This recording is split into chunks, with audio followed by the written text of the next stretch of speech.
So we had some time this morning when we were visiting with our daily production call about to talk about an article on ESPN.com. It's an article that was written by Alex Scarborough, and Alex was the writer. What was it, Borky? 2 weeks ago when the Lane Kiffin story came out. So first of all, I give Alex Scarborough and his editors credit for understanding the way the game is played. There are certain people that when their name is in the headline of an article in a given sport, the people that follow that sport are going to click the headline.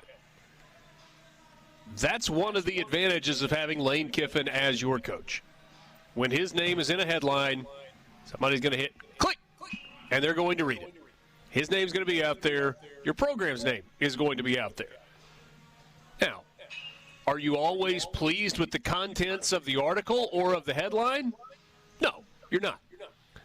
Brian Haydad got a good giggle out of one of the which quote was it in particular that you just were like just I don't remember the exact quote. But Borky, I'm sure will have the exact quote, but basically what Kiffin says, yeah, we lost 5 out of our last 6, but look at our collective. Here's the quote. So you can look at it and say, all right, there's something we wish we wouldn't have happened, and the whole Auburn thing was a distraction. But you can also look at it and say, if that didn't happen, what would the collective be? What do you get paid to do, Lane? Win games or advertise? Look, there's not a PR firm on K Street in Washington, D.C.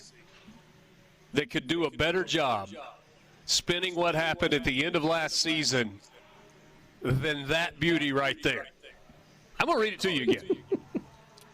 So you can look at it and say, all right, there's something we wish wouldn't have happened, and the whole Auburn thing was a distraction. You can look at it that way, or you can look at it this way.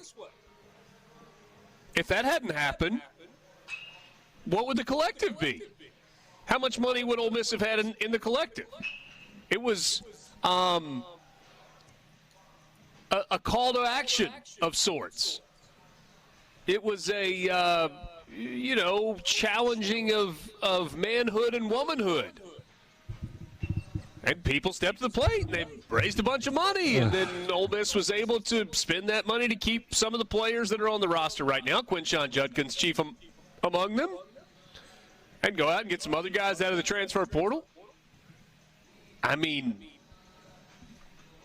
it's a pretty masterful spin. It's excellent spin. I'll give them that. And there is truth to it. Sure. There is truth to it, but I feel like people would have rather had a focused football team that won games to finish the season, and would rather have not. Only cost you 5 wins, and would not have dealt with the Auburn stuff. Which this is when I read this, I'm so fascinated as to why twice now, in March and April, are you still talking about Auburn? During his press conference today, it singled out John Sokolov again. And in this, hold on. Let's just, as the questions come up, let's answer them. Why is Lane Kiffin still talking about Auburn? That's simple, I think. The more times that he can say publicly, I turned down the job at another program in my division, the better off he thinks it is. Well, maybe so. But I spend a lot of time interacting with Ole Miss fans. It's kind of what I get paid to do, in effect. And most people at this point they feel one of two ways about Lane Kiffin. One is, he's our football coach and I love him. And yeah, coach, yes, I know you love Oxford. Velvet Ditch, that's awesome. And then the other half is, I don't care, man. Just go win football games. You got your raise. Auburn was a mess. Don't do it again.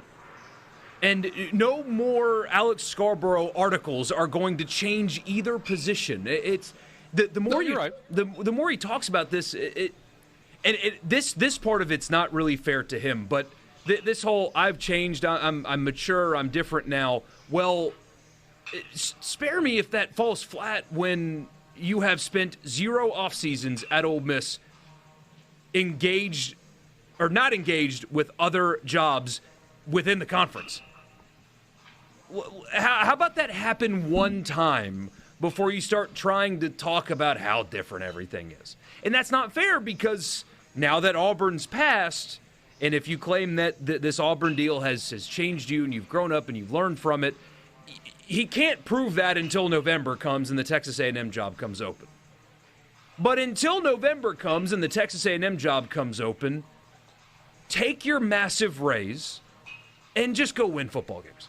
Just go win. And that's something that he can do, that he's good at doing, by the way. I mean, lost in all of the drama around him is an objectively very, very good football coach who's won 18 games in 2 years, as we point out all the time, and only 2 teams in the SEC have done that in the last 2 years. Some Hunter will take exception to that on the text line, but that is an objective fact. Only 2 teams in the SEC have won more games in the last 2 years than Lane Kiffin and Ole Miss. You can't deny it. But stop talking about how you've changed and just go win.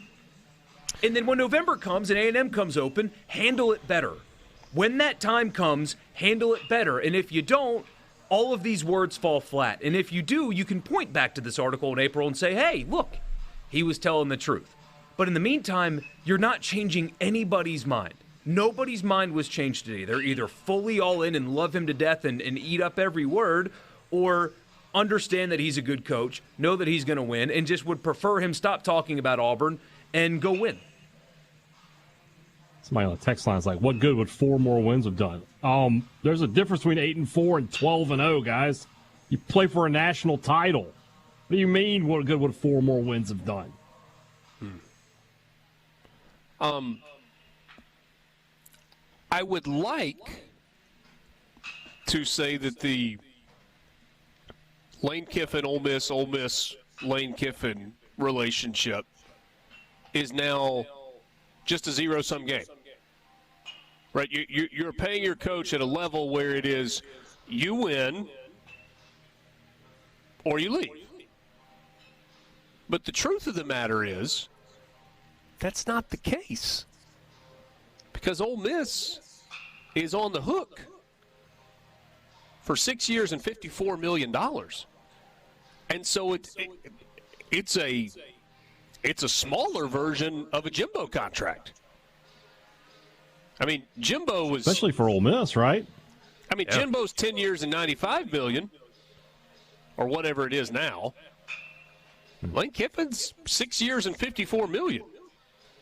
And guess what? If Ole Miss goes...